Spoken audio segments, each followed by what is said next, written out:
بسم اللہ الرحمن الرحیم۔ السلام علیکم دوستو، کیسے ہیں آپ؟ امید کرتی ہوں آپ ٹھیک ہوں گے، خیریت سے ہوں گے۔ آج میں آپ کے ساتھ محمد صلی اللہ علیہ وسلم کا فرمان شیئر کروں گی۔ محمد صلی اللہ علیہ وسلم نے فرمایا، جو میری محبت کی وجہ سے اپنے بیٹے کا نام محمد یا احمد رکھے گا تو اللہ باپ اور بیٹے دونوں کو بخشے گا۔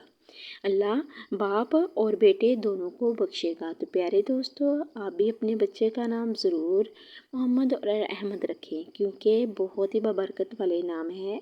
تو یہ نام رکھنا بہت ضروری ہے۔ اگر محمد اور احمد نہیں رکھنا تو اپنے بیٹے کو جب بلائیں محمد نام ساتھ لگائیں یا احمد نام ساتھ ضرور لگایا کریں۔ تو اللہ تعالیٰ باپ اور بیٹے دونوں کو بخشے گا، فرمان مصطفیٰ۔ آگے محمد صلی اللہ علیہ وسلم نے فرمایا، خبردار حسد سے بچے رہو، خبردار حسد سے بچے رہو، کیونکہ حسد نے ہی قابیل کو اپنے بھائی حابیل کے قتل پر ابھارا تھا، قابیل کو اپنے بھائی حابیل کے قتل پر ابھارا تھا۔ اگر ہم حسد کریں گے تو کچھ بھی ہمارے ہاتھ نہیں آئے گا۔ اگر ہم دوسروں کی خوشی میں خوش ہوں گے تو اللہ تعالیٰ ہمیں بھی خوشی اور کامیابی عطا کریں گے، فرمان مصطفیٰ۔ آگے والا فرمان سنیے، محمد صلی اللہ علیہ وسلم نے فرمایا، بیٹی رحمت ہے اور بیٹا نعمت۔ اللہ قیامت کے دن رحمت پر ثواب دے گا اور نعمت پر سوال کرے گا۔ بہت خوش نصیب ہے وہ عورت جس کی پہلی اولاد بیٹی ہو، بہت خوش نصیب ہے وہ عورت جس کی پہلی اولاد بیٹی ہو۔ اگر پہلی اولاد بیٹی ہو تو دل کو برا نہ کریں، یہ سوچیں کہ رب ہم پہ راضی ہے۔ رب جس کو پہلی اولاد بیٹی دیتا ہے یا جس کو بیٹی دیتا ہے، وہ انسان یہ سوچ لیں کہ میرا رب مجھ پہ راضی ہے۔ جب رب راضی ہوتا ہے تو اسے بتاتا ہے بیٹی دے کر کہ میں تجھ پہ راضی ہوں۔ حضور پاک صلی اللہ علیہ وسلم نے فرمایا، شادی شدہ عورت پر تمام لوگوں میں سب سے زیادہ حق اس کے شوہر کا ہے اور مرد پر سب سے زیادہ حق اس کی ماں کا ہے۔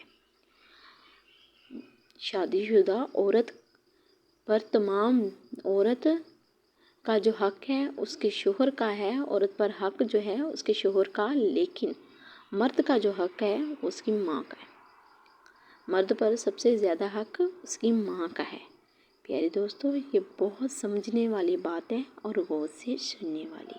میرے نبی پاک صلی اللہ علیہ وسلم نے فرمایا، حضرت محمد صلی اللہ علیہ وسلم نے فرمایا، جو شخص میری خوشبو سونگھنا چاہتا ہے اسے چاہیے گلاب کا پھول سونگھ لے، اسے چاہیے گلاب کا پھول سونگھ لے۔ میرے نبی پاک صلی اللہ علیہ وسلم نے فرمایا، جو میری خوشبو سونگھنا چاہتا ہے اسے چاہیے گلاب کا پھول سونگھ لے۔ تو پیارے دوستو، گلاب کا پھول بہت اچھا پھول ہے اور اس کی خوشبو بھی کیا کمال کی خوشبو ہوتی ہے۔ تو میرے پاک نبی صلی اللہ علیہ وسلم نے بھی یہی فرمایا ہے، جو میری خوشبو سونگھنا چاہتا ہے گلاب کے پھول کی خوشبو سونگھ لے۔ حضور پاک صلی اللہ علیہ وسلم نے فرمایا، مہمان کو رخصت کرتے وقت گھر کے دروازے تک ساتھ جانا چاہیے۔ جب مہمان کو رخصت کرو تو گھر کے دروازے تک ساتھ جانا چاہیے۔ یہ نہیں کہ ہم جہاں کھڑے ہیں وہی کھڑے رہیں، ساتھ باہر تک جانا چاہیے۔ جب مہمان چلے جائیں پھر آنا چاہیے۔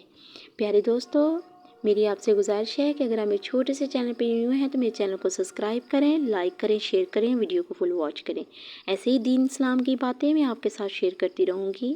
تو جی ملتی ہے نیکسٹ ویڈیو کے ساتھ، تب تک رکھیے گا آپ اپنا ڈھیر سارا خیال۔ اوکے جی، اللہ حافظ۔